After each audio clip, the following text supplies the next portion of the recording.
तो अभी हम लोग देखेंगे कंपाउंड माइक्रोस्कोप के बारे में। ठीक है, सिंपल माइक्रोस्कोप समझ में आया होगा। सिंपल एक लेंस होता था जिसको मैग्नीफाइंग ग्लास भी कहते थे। आज हम लोग देखेंगे कंपाउंड माइक्रोस्कोप के बारे में। दो पोजीशन पे इमेज फॉर्म होता है और उसकी मैग्नीफाइंग पावर को निकालेंगे। जब इमेज फॉर्म्ड होगा इन्फिनिटी पे पहला, और दूसरा जब इमेज फॉर्म्ड होगा आपका least distance of distinct vision. पहले हम लोग ये करेंगे, least distance of distinct vision पे इमेज फॉर्म्ड हो रहा है। सब में वही मेथड है, magnification is equal to beta by alpha, 10 beta by 10 alpha करना है। अल्फा और बीटा लेने में थोड़ा प्रॉब्लम होता है, जो मैं यहाँ पर अच्छे से आपको क्लियर कर दूंगा। यहाँ पर दो लेंस होता है, एक लेंस नहीं, दो लेंस। ये ऑब्जेक्ट के पास रखते हैं, इसको ऑब्जेक्टिव लेंस कहते हैं। ये आई पीस से आई के पास रखते हैं, इसको आई पीस कहते हैं। ठीक है, इस तरह का लेंस होता है। Focal length of eye piece जो होता है वो बड़ा होता है, इसकी अपर्चर भी बड़ी होती है। ठीक है ना, अपर्चर भी बड़ी होती है। यहाँ पर जैसे बैक्टीरिया वगैरह की जो भी रहते हैं, मतलब उसको हम इस साइड रखते हैं। छोटी छोटी जो चीज़ होती है माइक्रो ऑर्गेनिज्म इस साइड रखते हैं ऑब्जेक्ट के पास, इसलिए इसका नाम क्या पड़ा, ऑब्जेक्टिव लेंस। और ये क्या है, आई पीस ई। हमेशा ऑब्जेक्ट को कहाँ रखना है, फोकस से पहले, याद रखना, ये इंपॉर्टेंट है। इसकी फोकल लेंथ छोटी होती है तो आप ऑब्जेक्ट को कहीं भी रखोगे फोकस से, मतलब वो दूरी रहेगा। ऐसा बनाया जाता है इसको कि इसकी फोकल लेंथ कम होती है, जिसके कारण आप ऑब्जेक्ट को थोड़ा सा इधर रखोगे। तो आप क्या जानते हो, ऑब्जेक्ट की हाइट h है। तो पहला रूल क्या कहता है, ये मान लो a हो गया, ये b। रे पैरेलल जाती है, इस तरह से जाएगी, ये पैरेलल रे गई। इंसिडेंट रे है, रिफ्रैक्ट करेगी लाइट, दूसरी इससे रिफ्रैक्ट करेगी यानी बेंड करेगी।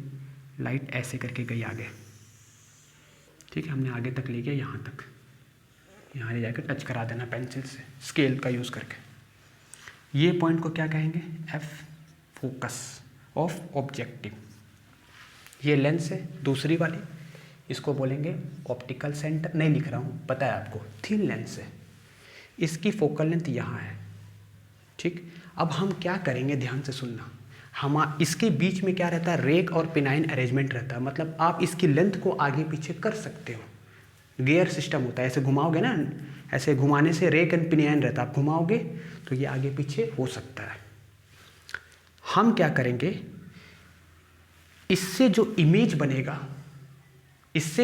बनेगा, इसके लिए ऑब्जेक्ट का काम करेगा। और वो ऑब्जेक्ट जो होगा इसके और इसके बीच में लाई करेगा। तो आप एक चीज़ जानते हो कि अगर ऑब्जेक्ट को ऑप्टिकल सेंटर और फोकस के बीच में रखते हैं तो उसका वर्चुअल इमेज बनता है। यानी इसकी जो इमेज बनेगी, बैक्टीरिया जो देख रहे हो, वर्चुअल इमेज बनेगा with respect to eye piece. लेकिन इसके रिस्पेक्ट में यहाँ पर रियल इमेज बन रहा है।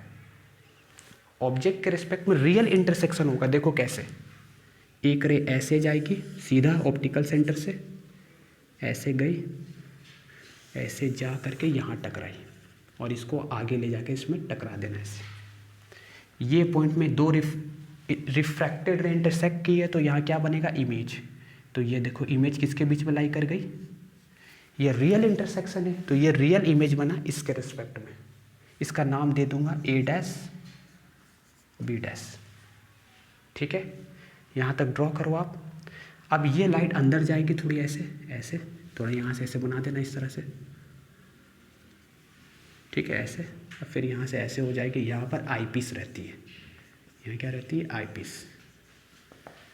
ठीक है, अब आप बताओ, ऑप्टिकल सेंटर और फोकस के बीच में ऑब्जेक्ट है, तो इससे जो रे जा रही है ऐसे जा रही है, तो ये जो इमेज बनेगी ना, ये इमेज कैसे बनेगी, यानी इमेज कैसे बनेगी, ये वर्चुअल इमेज बनेगी इस तरह से।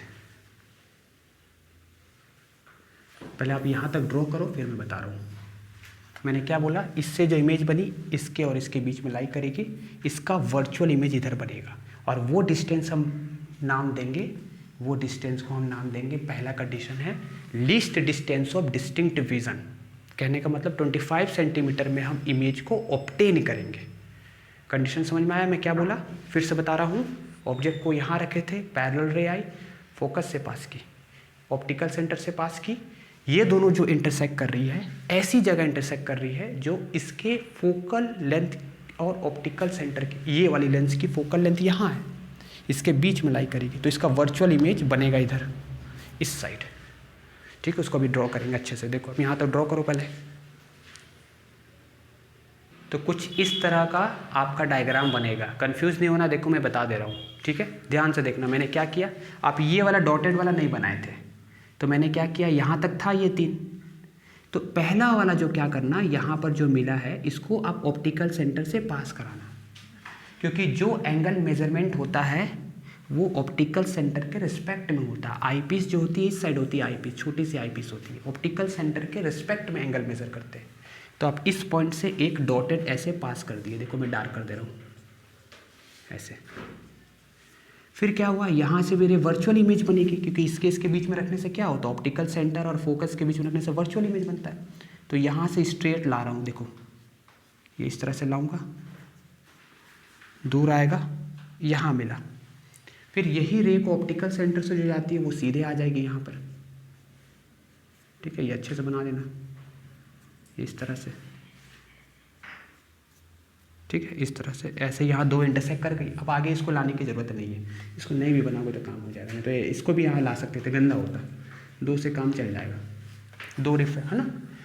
अब ये डिस्टेंस हमारी ऐसे हमने सेटअप किया कि ये इमेज को हमने कितने डिस्टेंस पे ऑब्टेन किया है, D, that is least distance of distinct vision. 25 centimetre में आँखों में स्ट्रेन नहीं होता, हम इजीली देख सकते हैं। तो ये यहाँ से यहाँ हो गया। अब सवाल है अल्फ़ा और बीटा का। अगर अल्फ़ा और बीटा आपने निकाल लिया तो पूरा सॉल्व हो गया। ये डायग्राम बनाने का प्रॉब्लम था। अच्छा, ये मैंने नाम दिया वीओ। वीओ क्या होता है, object image formed by objective. Image कहाँ बना रहा है, ये यहाँ बना रहा है इमेज। अच्छा, यहाँ से यहाँ क्या होगा बताओ, ये होगा यूओ, image formed by objective, sorry object distance from objective. ये ऑब्जेक्ट है, हाइट h है इसकी, यहाँ से यहाँ यूओ हो गया। ये इमेज बना रहा है यहाँ पर, तो वीओ लिख देंगे। इसके लिए ये वाला ऑब्जेक्ट है, यहाँ से यहाँ U E, object distance for eye piece. और इससे जो इमेज बन रहा है हमारी चॉइस के अनुसार डी पे बन रहा है।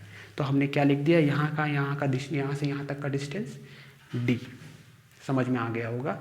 ये हाइट को मैंने h डबल डैश लिखा है, ये ए बी था, ये ए डैश बी डैश, और ये बना A double dash B double dash.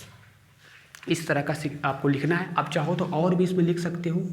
यहाँ से यहाँ क्या होगा, स्मॉल एफ ई, और यहाँ से यहाँ क्या होगा, और इसको आप थोड़ा ऐसे focal length of objective, focal length of eye piece, ऐसा आप लिख सकते हो। ठीक है, कंप्लीट करो। सबसे ज़्यादा इंपॉर्टेंट है इसमें अल्फ़ा और बीटा ढूंढना। तो आप बताओ अल्फ़ा और बीटा कौन सा होगा। अल्फ़ा क्या था और बीटा क्या था। अल्फ़ा था इमेज और बीटा क्या था, ऑब्जेक्ट। सही बोल रहा हूँ कि उल्टा बोल दिया, देखना पड़ेगा, 1 मिनट। सारा खेल इसी का है, m is equal to beta by alpha का। बीटा क्या होता है, angle formed by image at least distance of distinct vision. ठीक है, एंगल फॉर्म्ड बाय इमेज। तो बताओ बीटा एंगल कौन सा होगा। इमेज कहाँ बन रहा है, इमेज यहाँ बन रहा है, लीस्ट डिस्टेंस पे बन रहा है। तो ये वाली जो एंगल ऑप्टिकल सेंटर से, आई पीस से नहीं लेंगे। आई कहाँ, इधर है, इस साइड आई है, ये वाला आई बनाया हूँ मैं ऐसा गोल सा। आई से एंगल लो चाहे ऑप्टिकल सेंटर से एंगल लो, बात वही है। तो ये वाली एंगल क्या कहलाएगी, बीटा। बीटा मतलब इमेज का एंगल, पहले इमेज नीचे में ऑब्जेक्ट। समझ में आया, पहले क्या होता है इमेज और फिर क्या होता है ऑब्जेक्ट। बीटा किसके बीच का एंगल है, ये इमेज का आईपीस के साथ ऑप्टिकल सेंटर का एंगल बीटा। अल्फ़ा कैसे बनाएंगे, ऑब्जेक्ट तो यहाँ था, इसको डी पे ले जाएंगे। तो ये बहुत नाटक है, यहाँ पर बनाने में प्रॉब्लम होगा, तो मैंने अलग से बना दिया। एच हाइट था, ये एच हाइट है, इसको कहाँ ले जाते थे, ऑप्टिकल सेंटर से डी तक की डिस्टेंस होती थी। तो इसको अलग से ट्रायंगल बनाना है, इसमें नहीं दिखाना है। सिर्फ सिंपल माइक्रोस्कोप में आपको उसमें अल्फ़ा और बीटा दोनों दिखा सकते हो, कंपाउंड में नहीं दिखाना है। ठीक है, तो ये अलग से ट्रायंगल बनाना, क्योंकि ये दोनों एंगल लीस्ट डिस्टेंस में लिया जाता है। तो ये तो लीस्ट डिस्टेंस में इमेज बन रही थी, तो आप यहाँ से यहाँ जो एंगल बनाया, ये बीटा जो है ये तो डी पे ही लिया गया है, डी डिस्टेंस पे है। तो ये हाइट वाली ऑब्जेक्ट को आप यहाँ लाओगे और यहाँ से रे ले जा करके ऐसे करके ट्रायंगल बनाओगे, तो ट्रायंगल कुछ ऐसा बनेगा। और इस एंगल, ये ऑप्टिकल सेंटर, इसका नाम मैं अगर ओ लिख रहा हूँ तो ये ओ है। तो ये अल्फ़ा हो गया, सारा खेल हो गया। अल्फ़ा और बीटा आप इसको क्या लिख सकते हो, tan बीटा यहाँ तक नोट करो पहले आप, tan अल्फ़ा। आप ट्रिग्नोमेट्री का रूल लगाएंगे, सिंप्लीफिकेशन करेंगे, आंसर आ जाएगा। कंफ्यूज मत होना बीटा के लिए, बता रहा हूँ फिर से। बीटा जो एंगल होता है वो ऑप्टिकल सेंटर से फाइनल इमेज की एंगल होती है। तो फाइनल इमेज कहाँ बन रहा है? यहाँ पर। तो यहाँ से जो रे जा रही है ऐसे जा रही है, ये बीटा। और अल्फ़ा जो होता है ऑब्जेक्ट का लीस्ट डिस्टेंस में ले जा करके इसको यहाँ ले जाएंगे, यहाँ ले गए मान लो, यहाँ से ये जो एंगल बनेगा ऑप्टिकल सेंटर के साथ छोटा सा एंगल बनेगा, बहुत छोटा सा एंगल, ऐसा गंदा हो गया देखो, इसको हम अल्फ़ा कहेंगे। ठीक है, तो मैंने इसको अलग से बनाया, आपको भी अलग से एग्जाम में बनाना है। अब आप ट्रिग्नोमेट्री का रूल लगा दो, tan theta is equal to perpendicular by base. एक चीज़ आप नोट करो, ये जो बीटा एंगल यहाँ से यहाँ तक है, ये बीटा वाला एंगल, ये लेंथ के लिए भी तो वही एंगल है। ये देखो सिमिलर ट्रायंगल है, ये वाली ट्रायंगल और ये वाली ट्रायंगल। जैसे कहने का मतलब अगर एक ट्रायंगल है इस तरह का, तो आप यहाँ लाइन बना दो, इस लाइन के लिए भी एंगल तो वही है, यहाँ लाइन बना दो, इस लाइन के लिए भी तो एंगल वही है।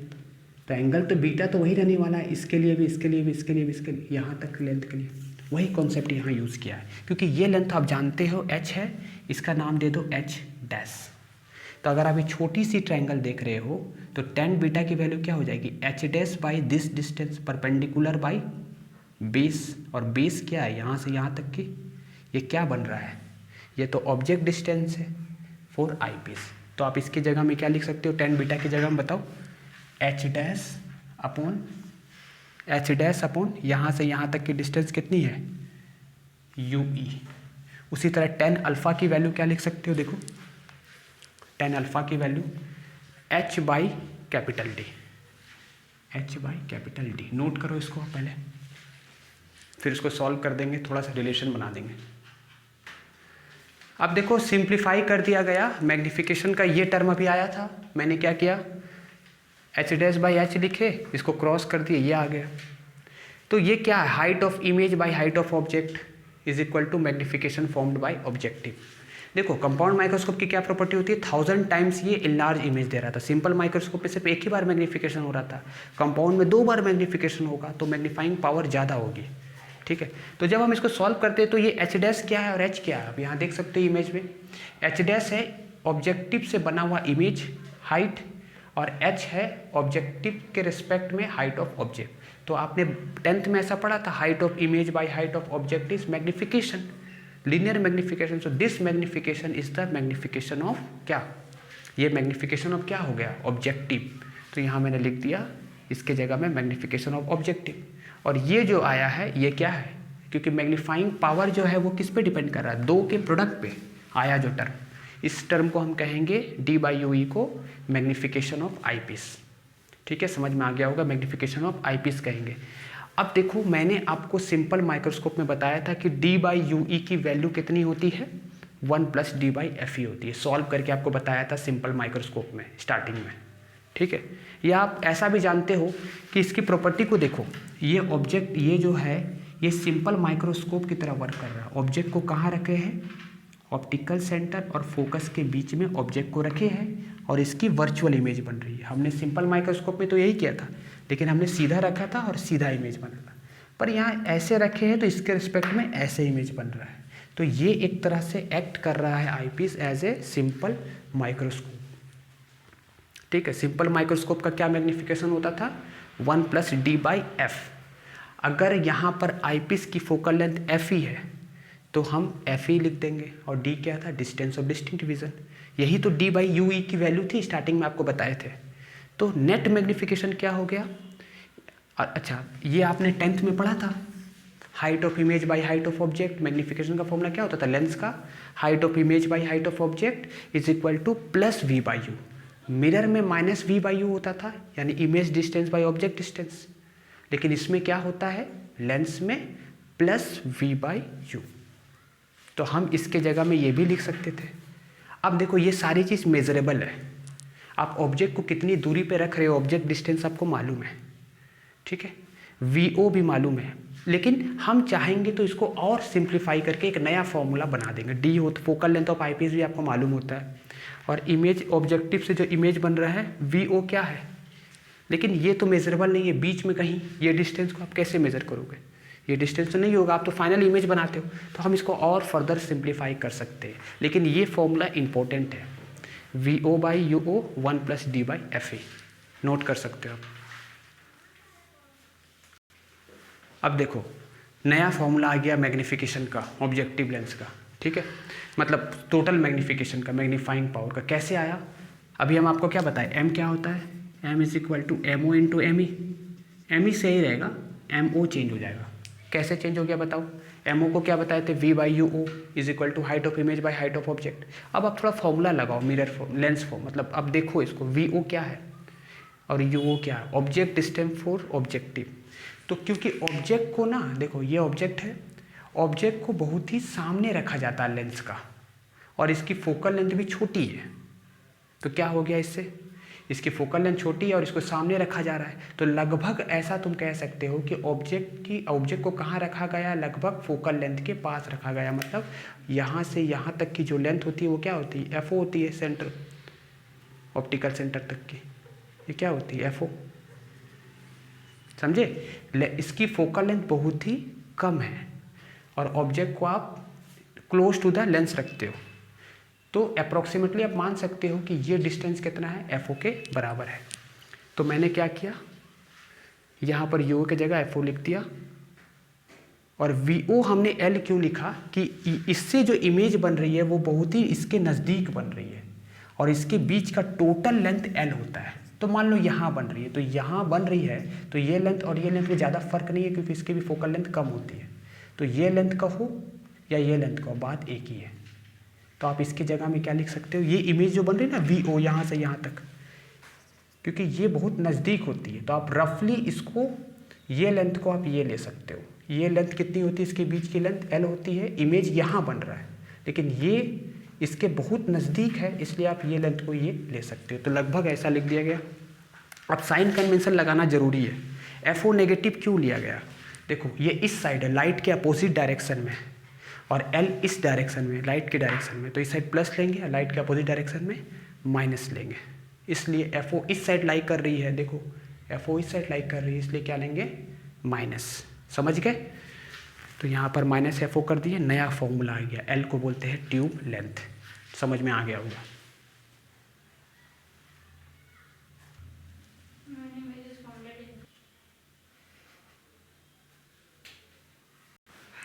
देखो नेक्स्ट टॉपिक है हमारा, when image is formed at infinity in case of compound microscope. तो उसका एंगुलर मैग्नीफिकेशन निकालना है।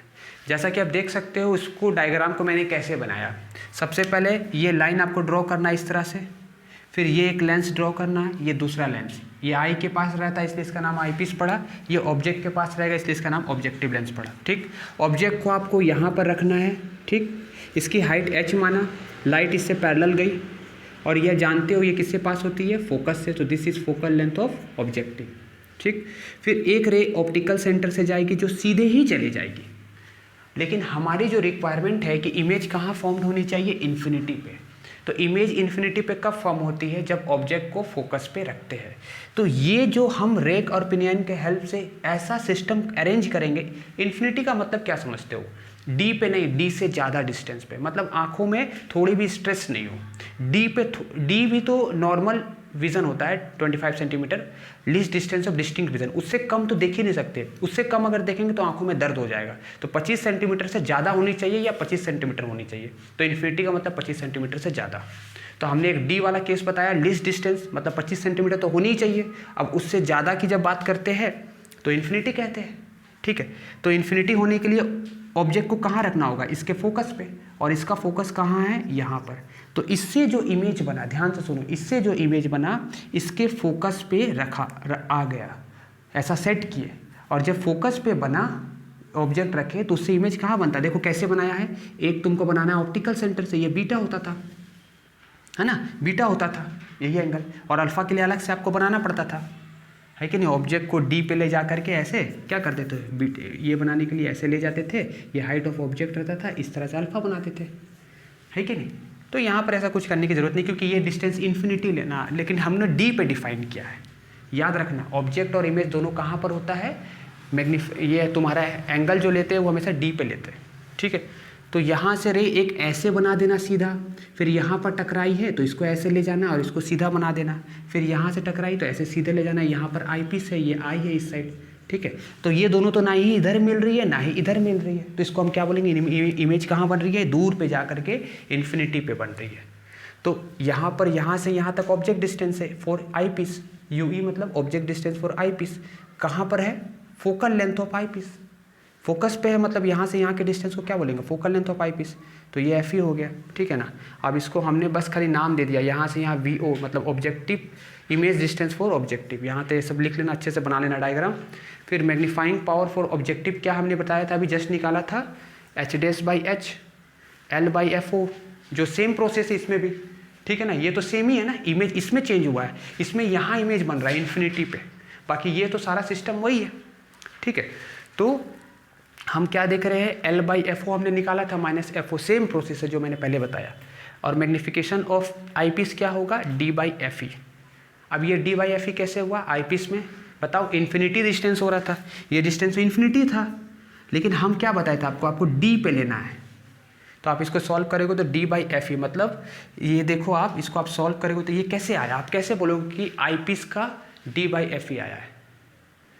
देखो ये जो था ये तो act as a simple microscope है, और सिंपल माइक्रोस्कोप पे मैंने क्या निकाला था, ये एक्ट कर रहा है सिंपल माइक्रोस्कोप की तरह। और सिंपल माइक्रोस्कोप की जो मैग्नीफिकेशन आई थी वो क्या आई थी, M is equal to capital D by U E, मतलब डी बाई यू, ठीक है।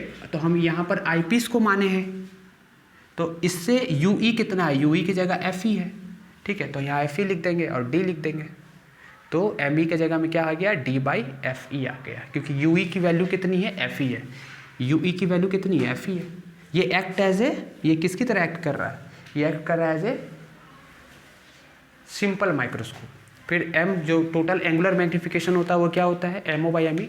कुछ थोड़ा मैंने स्टार्टिंग में आपको मैग्नीफाइंग पावर बोला था, आप इसको एंगुलर मैग्नीफिकेशन ट्रीट करना, ये एंगुलर मैग्नीफिकेशन होता है, that is magnification of angular magnification. हमें एंगल के टर्म में निकाले है ना, इसलिए आप क्या वर्ड यूज़ करना, एंगुलर मैग्नीफिकेशन, ठीक है। मैंने स्टार्टिंग में बोला है लेकिन आप इसको चेंज कर लेना।